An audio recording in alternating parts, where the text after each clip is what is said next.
I am Elise Jesse. You have seen him on American Ninja Warrior. You have seen him play in the NFL. You have seen him as an NFL analyst with NFL Network. Akbar Gbajabiamila. Here we go. You got it. You wait. Yeah. You wait to see how people pronounce it. Yeah, I do, and I love to have fun with it. I don't take it personal when people mess up because I always love when people try.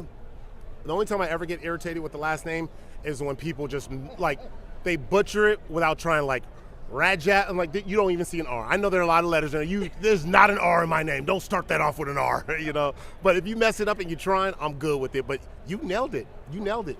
Yeah. You're ready to go to Nigeria now. They're gonna be like, boy, she good. You know what? We have a linebacker. Akbar! What's up? Hey, This is Adam Rank. You crashed my interview over there with the lads. Yeah. I had to return the favor. Why are you over here just screaming in my ear? I'm deaf in this ear now. Why would you do it to me? I love Adam Rank. I love Nigerian names. Yeah, thank you. You're welcome. We have a linebacker. He's just came in on the team. His name is Muma Jugmeta. Mm-hmm. And I had him pronounce his name 50 times before I said it because I'm like, I do not want to say your name wrong because I know your name is important to you. Yeah. Do you have a teammate that you remember that just butchered your name? I have a funny story. Bill Romanowski, the famous Bill Romanowski, and I'll never forget. First off, he was the first one to greet me when I made the team. I was an undrafted free agent coming out of San Diego State to the Raiders, and I just remember being scared that I was going to get cut.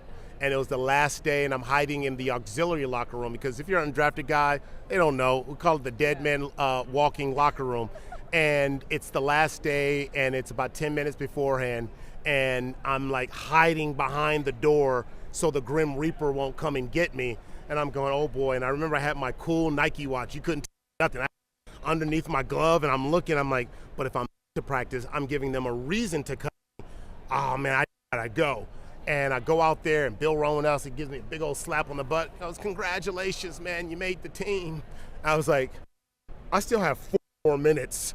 And the horn goes off, and I literally start crying oh my goodness, I made the team. And Bill comes up to me after we finished doing warm-up. He goes, so what should I call you? I was like, Akbar is 2-syllable because he could not say the last name. I usually see Bill around here. If I pulled Bill Romanowski in, he still can't say Gbajabiamila. He goes, Akbar. I worked hard to say Akbar. I was like, man, Akbar is 2 syllables, man. It's not that bad. So, but yeah, Bill Romanowski could never love him, but he could never say the last name. Warren Sapp could never say Gbajabiamila. And whenever I corrected him, he goes, yeah, that's what I said, yeah. And he's like, Baha.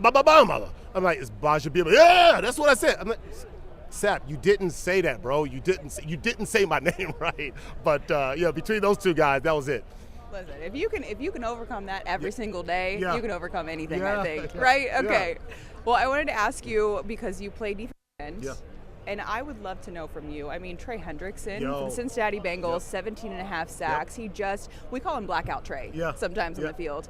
What do you have to have inside of you in order to play the way he does, especially with the minimal amount of help that he had on the other side? Yeah. Well, I think, first, he is an absolute dog. It is very, very hard to get double-digit sacks in this league. Especially when you think about the offensive line and how they've gotten better and better as far as getting bigger, faster, and more athletic offensive linemen. The offensive lineman playing in today's league is not the same offensive lineman that were playing years ago, and that's no disrespect to the legends of the Munoz and the guys who's gone beforehand, and the Basellis and those types of guys, but Orlando Pace I even think back to. But Trey Hendrickson, I think what he does, he has a motor, but he has a unique knack. I think to be an elite defensive lineman, there's a carefreeness that you have to have to yourself. You can't be locked into keeping contained because every coach will preach, you got to keep contained, you got to keep contained, you got to keep your outside leverage. You just have to go out there and play ball, and you have to see those moments and those setups. And what I see, what he does, he can capture the edge, but he can also pivot on the dime to be a big frame guy, to be able to go inside real quick and take those chances. Those things you can't coach. You either have it or you don't. If you're out there thinking too much, and it's credit to his coach, D-line coach as well, because some coaches try to overcorrect you. And no, I can't have you doing that. And sometimes you just got to let them play. The worst thing for any executive, for any coach, is to overcoach your players to the point to where they become paralyzed. They call it paralysis by analysis. I think that's what's made Andy Reid so good, is that he finds out what his players do well and go, you know what? I'm going to coach you within that and what you do well, rather than trying to force you into a system and, and then giving the player the opportunity to breathe and be able to free to make mistake and not being able to cast these types of, these names or give them a title or put them into this box. You just allow them to go out there and play. And I think that's why Trey is a dog on that line. Absolutely. And of course, when you think about talking a lot about his contract, of course, when he was here. Yep. And it's understandable. A player, you never know how long your playing days are going to continue. You want to take care of your family and get paid as much as possible. What do you think that he deserves? I think he deserves dollars. Is because the whole thing you talk about, opposite of him, and again, I think the Bengals, they've got a lot of improvement, but this is a very good team that is ready to rock and roll and could have easily been in the position in the AFC where the Kansas City Chiefs are. It's a slow start to the season, very hard. They try to come back and rally from behind, but ultimately it just didn't end up being enough. But when I think about the Cincinnati Bengals and them being able to pay and having that stud lineman, the core to every team has a stud defensive lineman. Let's look at the Super Bowl right now.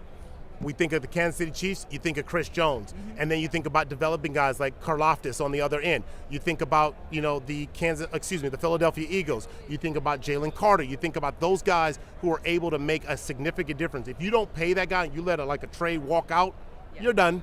You're done. Because the only way to give your offense that has a Chase and a Joe Burrow, and a Higgins, the only way you give them an opportunity is to make sure you stop the opposing offenses from keeping the ball, right? You want on 3rd and 10, 3rd and 5, 3rd and 7, 3rd and long, you want that guy, we trust that he's going to be able to get to the quarterback and shut it down.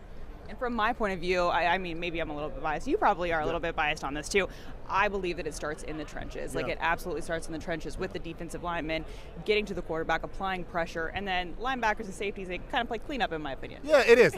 Everything starts from the trenches. Yeah, we're biased. Yeah, of course. I mean, but if you think about it, every play offensively starts from the offensive line, from the center, right?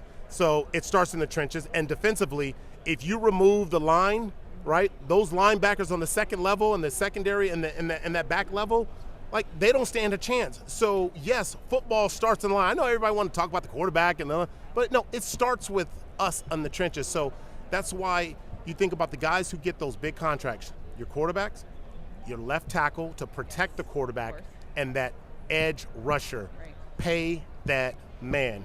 And it should be triple whatever else. Your name is Trey, pay that man triple what everybody else is getting, because he deserves it. Do you think, because last year he asked for a trade because they were not into negotiating with him, do you think that maybe it would be right for him to ask for a trade again if they are not willing to approach the subject of renegotiating his contract, giving him an extension? I would say this. The best negotiating tip or tool in this situation is know your worth, stand your ground. You know your value. And I've said this before, you go to a convenience store and you pay $1 for a bottle of water. You go to a restaurant, you're paying $3 or $4 for a bottle of water.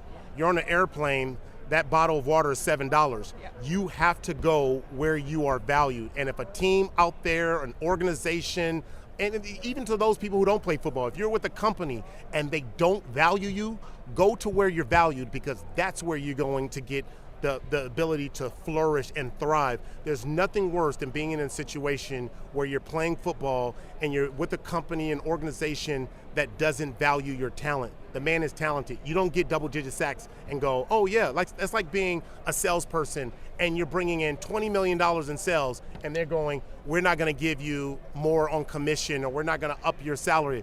It doesn't make sense. No. I'm going elsewhere where somebody else will value me. I think they know that. They're hoping that maybe he'll break because of loyalty. And sometimes, and this is hard because a lot of players get trapped in, if they ask for a trade, they're considered not loyal to the team. Yeah. If a team moves on from a player, it's business. It's never a loyalty thing. I tell all the young players, do not get trapped into loyalty, because loyalty will kill your deal. It will kill your deal. And last question for you. Yep. I say a lot on my podcast that the Bengals, even though they might not be the starters, they are personality hires. You've got to keep some guys within the locker room because guys like you have big personalities. Yeah. You're able to bring people together, keep the morale high, things like that. There are men in the Bengals locker room who were like that. They let go, and the dynamic totally changed. Yeah. Were you always like this when you entered the NFL, or did it slowly accumulate? No, I was, even as an undrafted guy, I think every locker room I've ever walked into, whether I was there for a little bit or for several years, I think my teammates really knew that I was authentic. I came from a place of always curious, so I can see any one of my teammates, and like even if we weren't in the same meeting rooms or on the same side of the ball, like they were like, I remember that dude because I care about people. I've always been a people person, and so that's cool. But you need that because it's the person that keeps the locker room light. It's such a high performance sport. Like you need that dude that is going to be the goofball, right? Like that was me. Like I'm not myself when I don't get if I'm in a very rigid situation and I can't just be me and yell about Muhammad Ali in the locker room or Michael Jackson or hijack the radio and put on Michael Jackson and everybody wants to beat me up because I'm hijacking the radio. Like those are things that guys remember. Or for me, buying Jerry Rice a goat for his birthday, I'm like, I played with this dude on Tecmo Bowl. What do I buy a man who's the greatest of all time, who invited me to his mansion to watch Monday Night Football? That was like one of the highlights of my life ever. And I'm like, I'm going to buy him a goat. And I bought him a goat for his birthday. You think Jerry Rice is ever going to forget the fact that somebody bought him a goat? No, what do you buy the greatest of all time? A goat. And my dad, I'll never forget, because we eat goat in Nigeria. And my dad's like, what did he do with the goat? I said, Dad, he told me he didn't want it. He couldn't. I told him he could put it in his big old backyard and eat the grass up. I go, so I told the people that I bought it from that you can have it back. Just take it back. I bought it, but gave it back to him. Why didn't you bring it down to Los Angeles? We would have cooked it. I was like, Dad, it's 500 miles away. What do you want me to do? You could have brought it. He was legit mad at me that I told the people to take it back, and I could have just handed the goat over to my dad. Has he forgiven you yet? Oh, yeah, he's forgiven me. He's forgiven me, but it was like, you go and buy Jerry Rice a goat, and you don't even bring it to the house. So, but it was fun. I'll never forget that conversation. Akbar, you're amazing. Yeah, last thing I want to encourage all the listeners to go out there to Experian.com. I'm here on behalf of Experian. Okay, yeah. We're doing this really cool activation. Experian Boost allows people to go out there and boost their credit by reporting their utility bills, their streaming services, Hulu, Netflix. You get credit for reporting that in, and it helps to boost your credit. The other part is this new feature to be able to help people get rid of unwanted subscriptions. So many of us have unwanted subscriptions where we're paying all this money and we're like, where's all my money going? It's going to subscriptions you're not utilizing anymore. Yeah. Experian.com, you go up there, sign up, and you have the ability to take control of your finances by making sure you're getting rid of the $1,000 a year you're spending in unwanted subscriptions. Yeah, my husband and I have to look at it once a month to make sure, wait a second, why do we have $200 going to some random subscriptions we don't pay attention to ever? I'm like, and you can't even find the app. Where's that app? You start going, I don't even know where that app is. So, all right, thank you so much. Akbar Gbajabiamila. Thank you. You got it. Thank you so much. I appreciate your time. And that's a wrap. Hope you don't miss us too much until next time. Follow the Sick Podcast Deep in the Stripes with Elise Jesse on YouTube, Instagram, Facebook, Google Play, and Apple Podcasts.